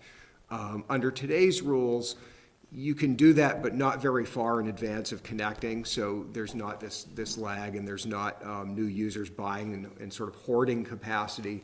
But there was capacity sold by the town to users in the 1990s and in the mid-2000s that has been held by those users ever since then. So you can't give that to anybody else. It's been given out, but it's not going to show up at the flow meter at the Essex Junction line because it's not being used by anything yet. So that's a number that has to be considered. And then an appropriate reserve amount to deal with whatever variabilities the system might experience from leakage, heavy rain years, unanticipated additional flows from users, et cetera. And That number, as long as I've been involved in this, has been recommended to the town as 7% of the town's total capacity. So you take the total capacity and multiply it by 7% and get that number. So that number goes up a little bit every year that we're purchasing gallons because we're setting a little bit more aside. At some point, I'd like to have a discussion about that, but maybe not right now. Sure. That 7%, whether that's appropriate. So the big number that you have to subtract is that existing daily flow, and that's what starts on page 3. And the way the Select Board has done this for at least the last 10 years is to look at the average daily flow for the year and compare it to the rolling 5-year average and use whichever of those two numbers is greater. So it's a fairly conservative way of saying, well, how much are we already using? So I'll note that this year, the greater number was the average daily flow. It came in above the rolling 5-year average. It's the second year in the row it's done that. It's the first time we've had 2 years in a row above the rolling average since 2006, 2007, or, well, rather 05, 06, coming into 07. Is that indicative of a trend of increased usage? Maybe. It's a small bump right now. It could be part of a pattern. You know, the overall trend, as you can see from the graph, is that things have been flat in, you know, measured in absolute terms, decline down from the high in 2006. Now, if you think about everything you've seen constructed in Williston on sewer since 2006, that's pretty remarkable. And our best guesses at why, with all those new users connected, are we not seeing a commensurate increase is declining household size, aging population, installation and retrofit of water-efficient appliances, faucets, et cetera, and continued fixing of leakage issues by Public Works. So sewer systems, when they leak in. Lots of rain would be reflected by more leakage happening coming in, or a big leak coming in. And our Public Works Department's been pretty assertive about managing those problems and keeping them under control. So that said, at some point, if you keep adding users, you should see more wastewater utilized. And at some point, if you keep fixing stuff, you're going to get to an equilibrium where you're kind of fixing things about as fast as you can as compared to how they break. And, you know, I would expect generally with the rate of added users to see a small increase, as we've seen in the last 2 years. So anyway, in figuring out what to do for the upcoming fiscal year, the recommendation here would be to go with that higher number, which reflects the average daily use coming out of calendar year 2018. I'll note these are calendar years when we look at average daily flow. So that means we've encompassed all of the information right up till the end of December in this judgment. So then capacity committed and not yet in use. This is currently stands at 56,192 gallons per day. So we're, you know, we've jumped down an order of magnitude from the big number of what's in use, but we do have some that's committed, not already in use. I did note that number is down from about 65,000 gallons per day last year, and that reflects some nudging by Public Works in terms of encouraging folks who do have reserved capacity who are under development to, you know, go ahead and use it. And I will note, within that 56,000 gallons per day, as you think about new residential that hasn't connected yet or that hasn't come online yet, all of Cottonwood Crossing lives in this category. So while we're at a point now where Finney Crossing is for the most part needing to purchase allocation to continue its build out and is reaching the end of its residential build out, Cottonwood Crossing, as it comes in, will be dipping into stuff that it bought either in the 1990s or the mid-2000s, but won't be new sales coming out of the new residential category going forward. So kind of the point will be is the, what's the term we use? The average daily sewage flow will be going up, but this committed but unused reserve will be going down, so they'll kind of almost like offset each other in a sense, which will give us some buffer over the years in terms of what's available to give out in future years. Yeah. Interesting concept, yeah. It's a little hard to watch it at a degree of granularity where you could make this judgment, but, you know, I would note that there's another layer of sort of conservatism in this, in that the amount of gallons per day you need to go forward with a development is based on a number of gallons per day, you know, per bedroom when it comes to Right. residential, and that number is conservatively estimated, so. Has a factor safety built in, yeah. Yeah, so, you know, you might see 20,000 gallons come out of this 56, but you might only see Yeah. 15 at the Right. meter as a result. The 56 that's committed that's not yet in use, does that include, I mean, correct me if I'm wrong, but isn't there a major box store that is still on the books that could be built? Yeah, there's a significant chunk of that is owned by J.L. Davis for the Taft Corners Park as well. There's Cottonwood, there's that. There is about 4,000 gallons going back to there was a senior housing proposal on the Finney Crossing property for 4,000 gallons per day back in the 90s. We actually think the Finney Crossing folks may spend that to get the last of their residential off the ground. So, And we changed the ordinance so that you can't just get your allocation and then sit on it forever. that's right. You really need to have something that you're gonna do with it in pretty short order now, just to avoid this exact issue. The last number in that table 2 I'm looking at, is the 7% reserve, at 74,200 gallons. And so that gives us a remaining capacity, that we can look at of 266,941 gallons per day. And for the last couple of years, the Select Board has wanted to look at a long-term horizon, a 20-year horizon. Well, if we sold that evenly over the next 20 years, what would it look like? It would look like a little less than 13,000 gallons per day each year.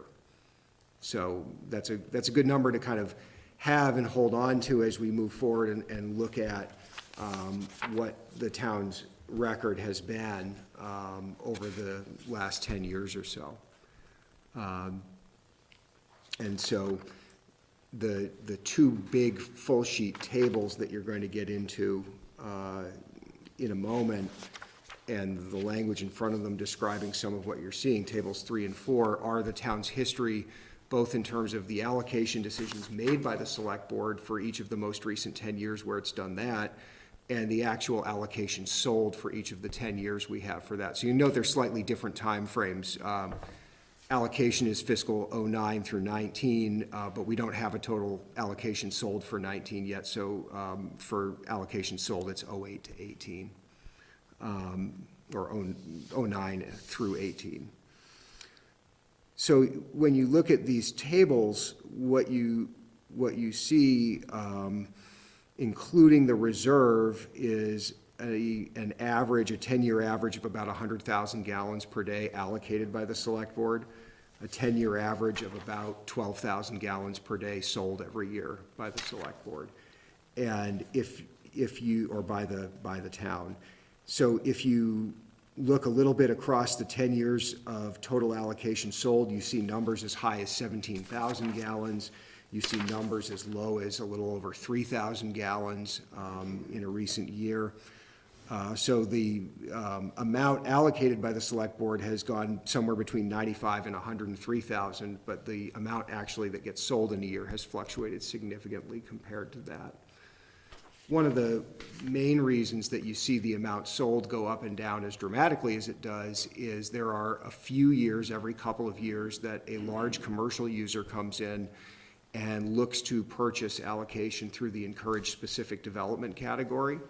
And that's the category, every other allocation category in this system, the Select Board makes the decision, it becomes a line item in a table kept by Public Works, and Public Works can sell out of that category administratively next door as users come in for permits. The encouraged specific development category is a little different. If a user has a project and wants to use allocation from that category, which has typically had 10,000 gallons per day put in it, they have to come back to you.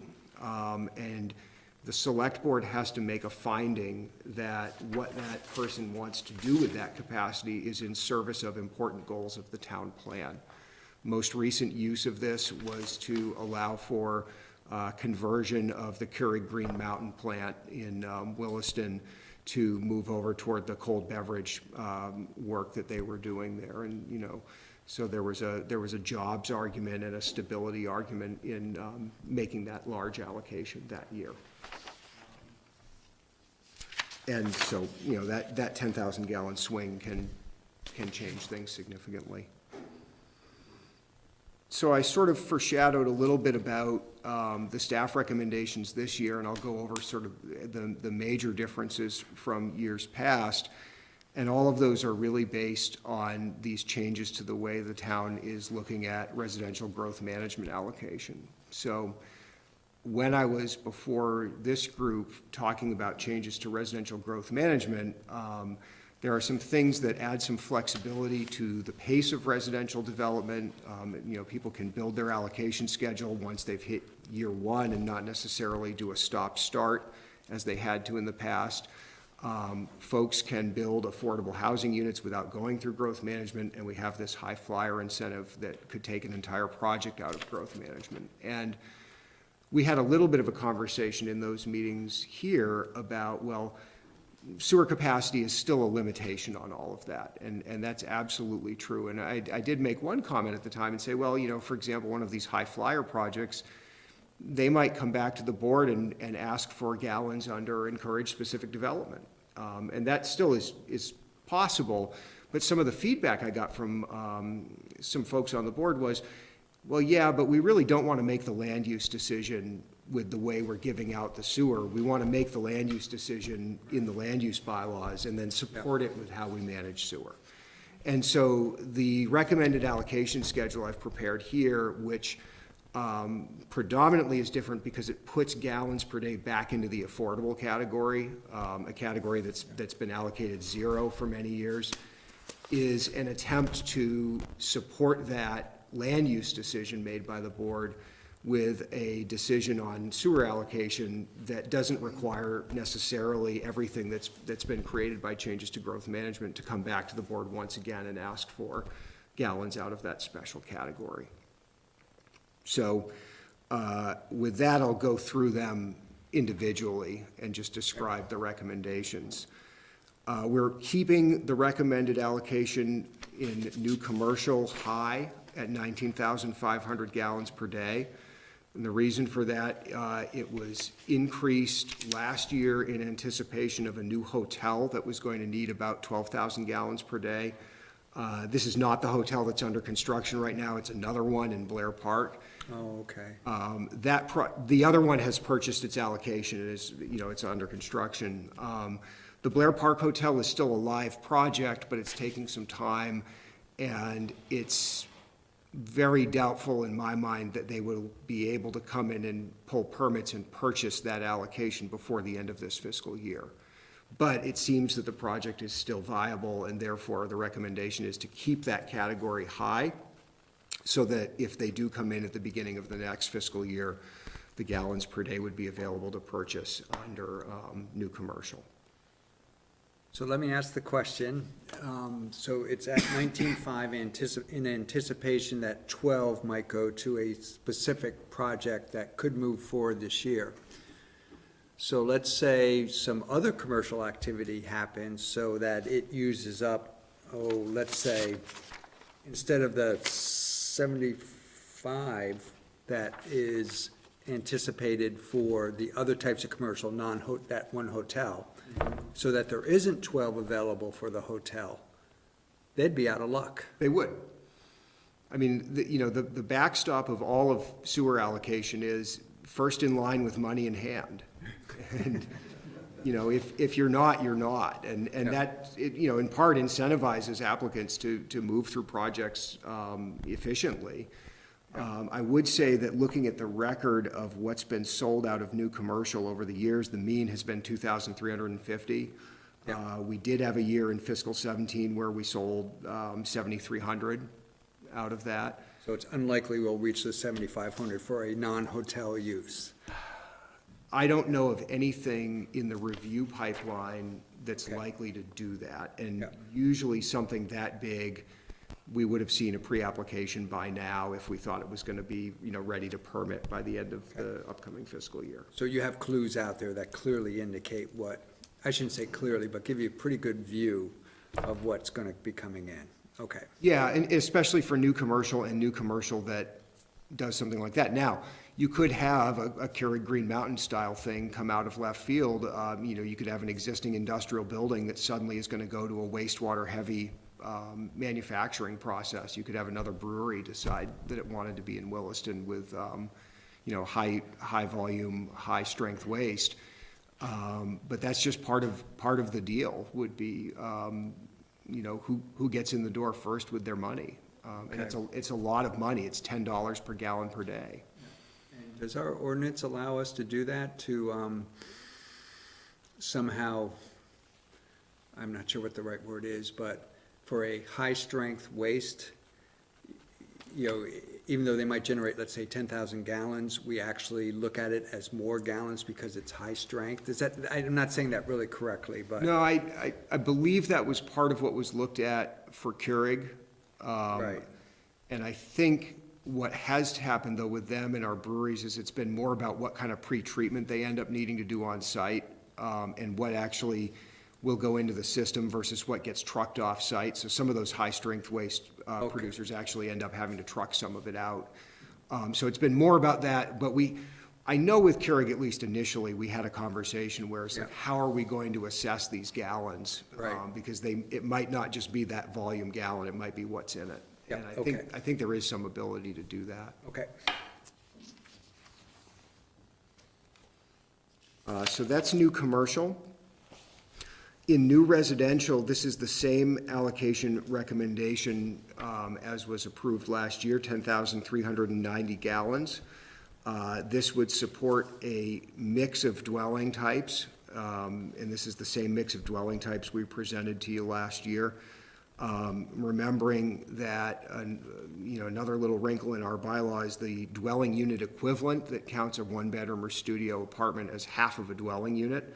So you could have, in this case of this table, 108 new front doors, which could add up to 68 dwelling unit equivalents and could be supported by this allocation.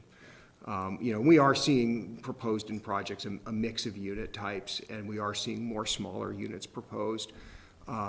I will say, coming into growth management next week with the DRB, we have no new projects proposed in the growth center right now, and only conventional single-family homes in the sewer service area coming in this year, 9 of them.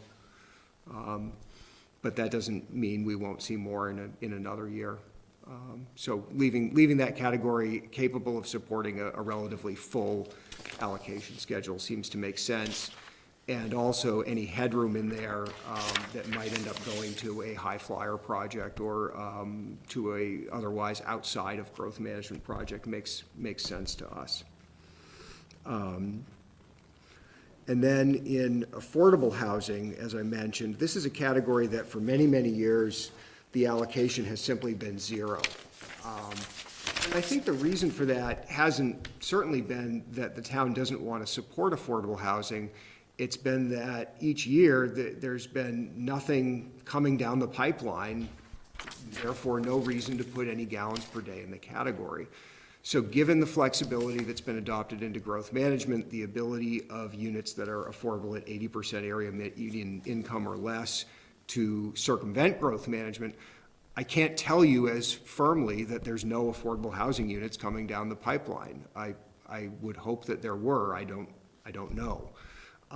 So this was another recommendation from the Planning Commission. I will say that, again, going back to the high flyer projects in growth management, there's almost no possible way to do a high flyer without doing some affordable housing. So this is another way to support that, is by making some gallons available in this other category. And I essentially reduced the numbers out of that possible residential allocation table, table 5 up above, and thought about, a small infill project, 35 dwellings, a mix of 1, 2, and 3 bedrooms, and came up with the 4,775 gallons. So, if you had a project like that, every couple of years, you'd be making some progress on the town's affordable housing goals. It seems to me there's very little liability, at least this year and maybe in another couple upcoming years, of putting some gallons in there and seeing if somebody steps up to spend them.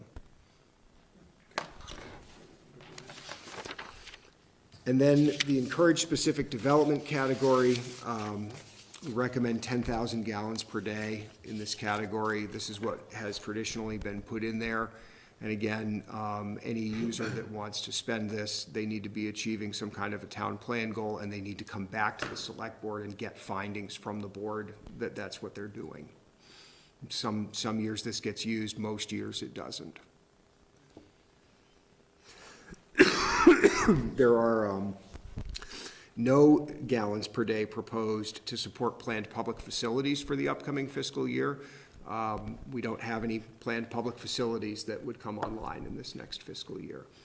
Ted, that's the real reason why that town hall suggestion you had went nowhere. Would have taken a lot of bathrooms. Yes. I would predict that we'll have a lot of advance warning Yeah. if we start to think that the board needs to put gallons into this category. And a for instance might be if there were ever a satellite, like fire department facility or something like that. Okay. If there were a school expansion, a School community expansion, center, Okay.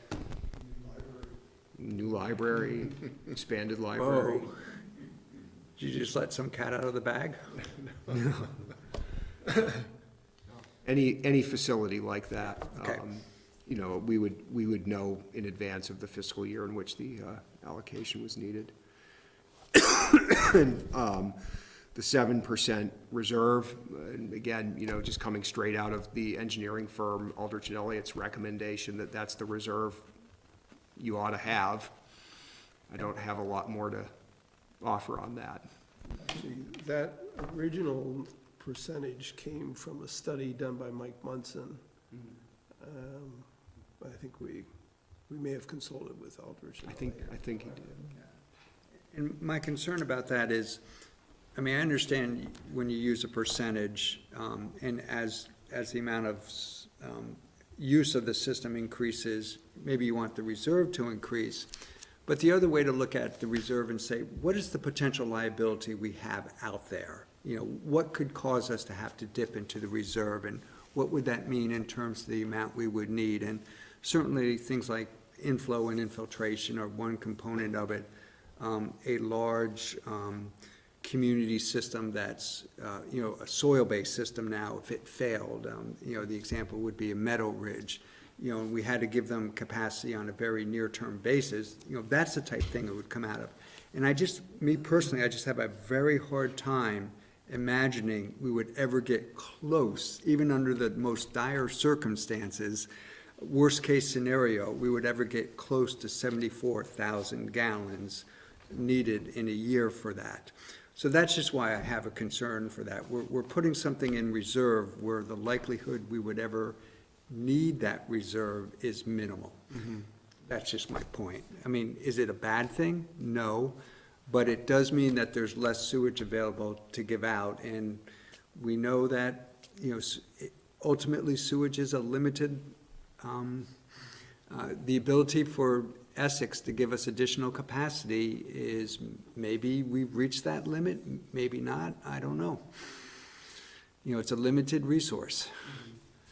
So. The only thing I would say is that, in order, if the board were to consider any change in that, I would suggest that we undertake a study of that. Sure. And I can't tell you right now what that study would cost or how long it would take. Yeah, and in terms of my supporting this, you know, this year, probably in the next couple of years, I don't see it affecting that. But if we were to have limited ability to buy additional capacity, or maybe no ability from Essex, and we start to see that squeezing, you know, as in our 20-year horizon, I might start pushing for that, if I were on the board. That would be the time to do the study, because if you do it now, at the time you need that, or. Right, you want it as close as possible, right, yeah, yeah. And Matt, the only other question I had is, the high flyers, we talked about where the affordable housing would come out. We actually have a specific line on them. The high flyers could come out of category 5.2.1, 5.2.2, or out of the 5.2.9. Correct. So, you know, there's typically, and I think going forward, given that Cottonwood already has everything they need, there's capacity in just plain old new residential. Most high flyers will contain an affordable component.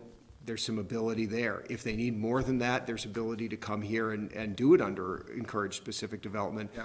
I like the idea that we wouldn't be saying to somebody, well, if you're gonna do a high flyer, you're also gonna have to go to the select board right away. You know, a smaller high flyer project might just fit right in. Yeah, okay.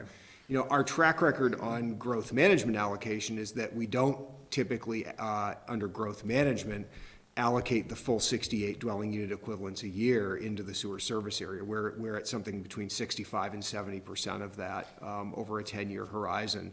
So there's almost always a little bit of headroom in the system anyway. So, you know, when I asked the planning commission, and I sort of said, well, at some point, should we be actually amending the sewer ordinance and coming up with another category, and the feedback I got was, no, you know, things actually seem to fit pretty nicely. Just put a little bit in affordable and try to get there that way. You know, I would think, you know, to your question about the reserve and the ability to build out, that nearly 5,000 gallons per day that supports about 35 units, I think of that as sort of a medium to large size infill building in a place like Taft Corners. And, you know, a back of the envelope, how many of those do you need to get to that design conscious pedestrian friendly downtown? What if you did it over the next 20 years? Could you support it? When would you start having to ask hard questions about the reserve or about buying more capacity? That could be a study this thick, but just as a way of thinking about it, you know, what is the development pattern physically that's supported by this, and how much more is there left to build? And, you know, what would it look like, and what would you want to be able to support? And I think those are sort of the big picture questions, you know, when we do the next town plan, those are the kind of questions to be thinking about. The other hard part about that can change over time, you know. Okay. Certainly. And the last category is pollution abatement, 1,500 gallons per day in that category, which has traditionally what's been, you know, put in there. Typically would support a few failed septic systems for properties. We do have properties on septic that are in the sewer service area, and other challenges like that. And that leads into table 5, number 2, which should really be called table 7, and I'll correct that. Thank you to my planning commission for noticing, but the last table on page 11 is the recommended allocation for fiscal 2020, summarizing the numbers I've just worked through and comparing them to the last 2 years. That is attachment A. That is attachment A. Yeah. Any further questions for Matt? Then a motion would be in order to schedule a public hearing. Move to schedule a public hearing to receive comments on the proposed attachment A of the sewer allocation ordinance for fiscal year 2020. Second. Is there any discussion on the motion? Hearing none, all those in favor of the motion say aye. All right. Aye. Any opposed? Thank you, Matt. Yeah, nice job, Matt, thank you. Matt, where's the hotel in Blair Park? Right along the edge of the post office parcel between the post office and Ashley Furniture, like going the long ways. Oh, Right, yeah. it's gonna squeeze in there. Yeah, parking underneath, 4 stories. We'll see. 'Cause that's the corner of my building. Yeah. So, and I hadn't seen anything yet, so I was curious to see, wow. Yeah, we've got renderings, you know, views of what it would look like from the street on file if you want to check it out Well, sometime. I'm chuckling because I'm on the south end of that building, or north entry.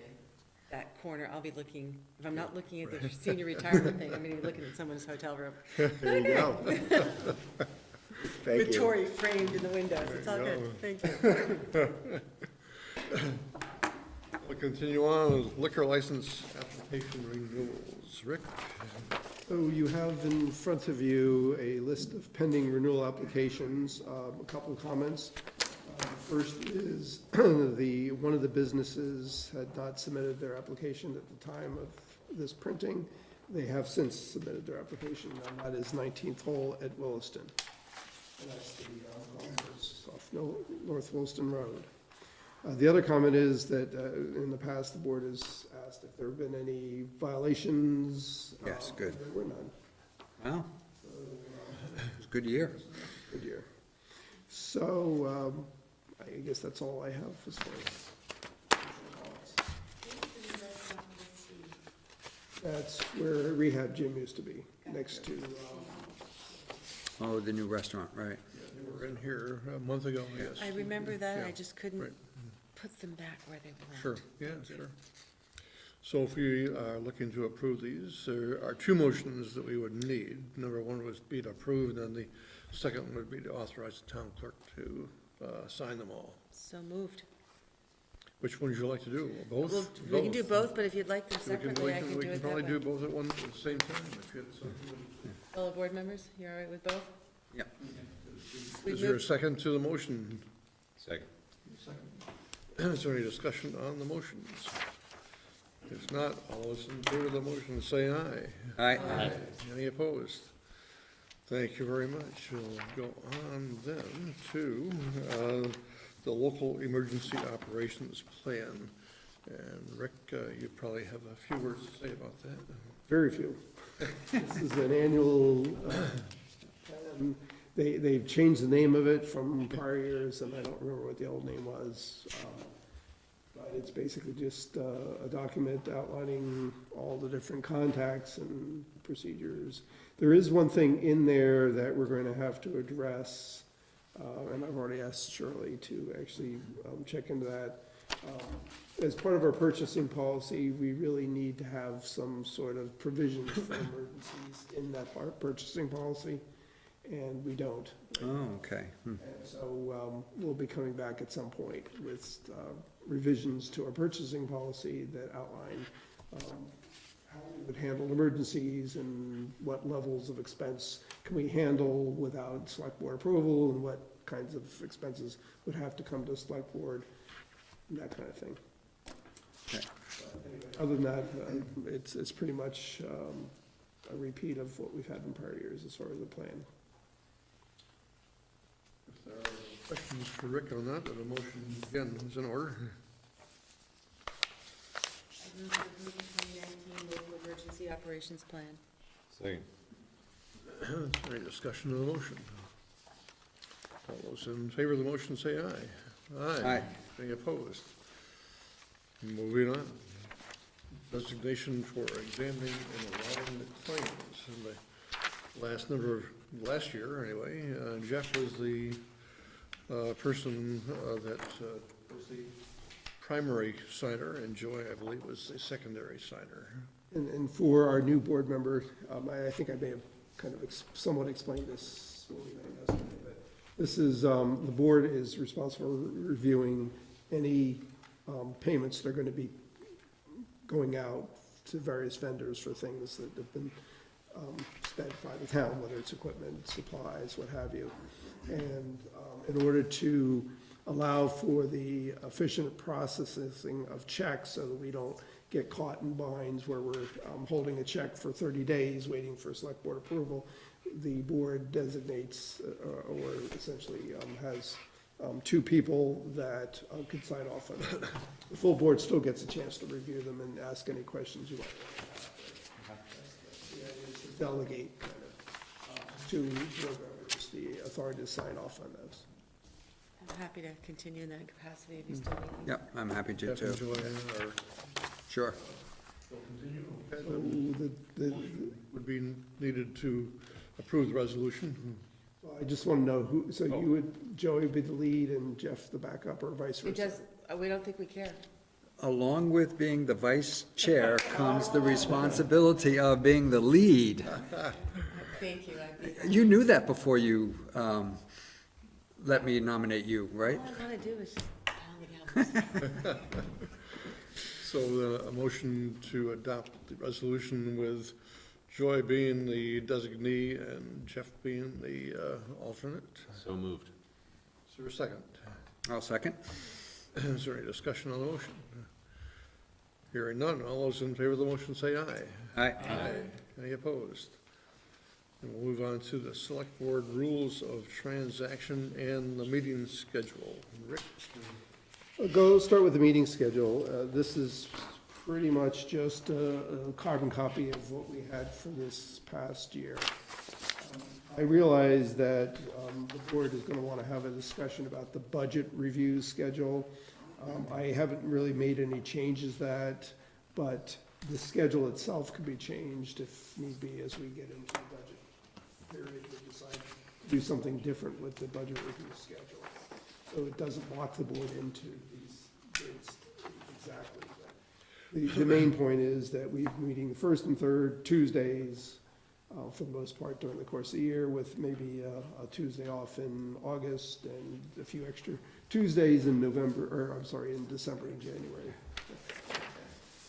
And as far as the rest of the rules of transaction, there is no change from the current rules proposed. Any questions for Rick regarding the rules or the schedule? Rules of transaction on the website. Yes. If there's no other questions, then a motion, again, is in order. I move to adopt the select board rules of transaction and meeting schedule dated March 19, 2019, for the term of the current select board ending in March. Second. Any discussion on the motion? All those in favor of the motion say aye. Aye. Aye. Any opposed? And now we have possibility of redetermination request of the equalized education property value. And some of you remember that we sent a letter of appeal to the tax department on this. Back. Before I jump into that, I just wanted to address Ted's question. The rules are under policies, and it's under the word select board rules of transaction. You'll find it there.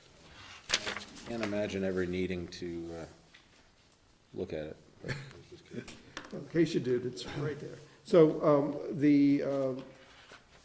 we have an offer of settlement from the state, which is a slight adjustment to the one that we had originally received. It's been reviewed by Bill Hinman, who serves as our assessor. He's under contract with the town. And he recommends that we accept this offer of settlement. He does qualify it somewhat, though.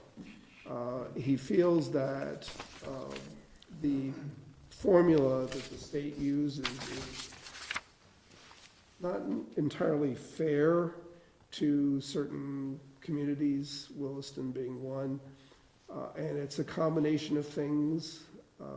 He feels that, number one, we have a very, very low coefficient of dispersion with COD, which is a good thing. That means the equity within, from types of properties within the town is very high. For example, if you take condos, it's extraordinarily high. It's almost right on the money. Oh, okay, huh? Commercial properties, not so much, but that's harder to get right on the money. But we are far lower than most communities. So when there's a sale at the commercial level, there's some big properties in town, and there is an outlier number that the state uses, and I don't know what that is, but if it varies from the traditional sales by a certain percentage, then it's considered an outlier. They won't count that in the numbers. But for Williston, it doesn't have to be an outlier to have a huge impact because of the volume or the value of some of these properties. And so it has a disproportionate impact on our overall CLA. And we had a sale, I think one sale during this time period that was slightly below what we had it assessed at, yet because of the size of the sale, it has a disproportionate impact on our CLA, pushing it down lower than what probably it should be. Now, Bill is saying that this would require a big change at the state level, because they do this all across the state, and he doesn't feel at this point it would be worthwhile to pursue, because we'd end up in the courts, and that's. Yeah. Regulation that the state applies doesn't have any wiggle room for this contingency at all? There's no like. They do, but it's called the outlier provision, and this particular sale that affects our CLA fell within that outlier.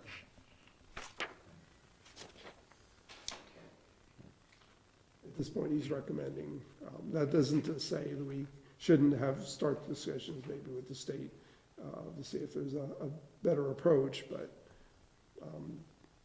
at this point, they are sticking to the process and the formulas that they have been using for a number of years. The regulation doesn't allow much more anyway. It sounds like it's best Any further questions regarding this? What were we asking the CLA to be adjusted? What was our value of the CLA? It was 94.7%, or 0.9470, and they are proposing it will be 94.9. So it's a slight improvement. So a motion is suggested. I move to accept the revised common level of appraisal set at 94.90% for fiscal year 2020 and authorize the chair of the select board to sign the stipulation. Is there discussion on the motion? All those in favor of the motion say aye. All right.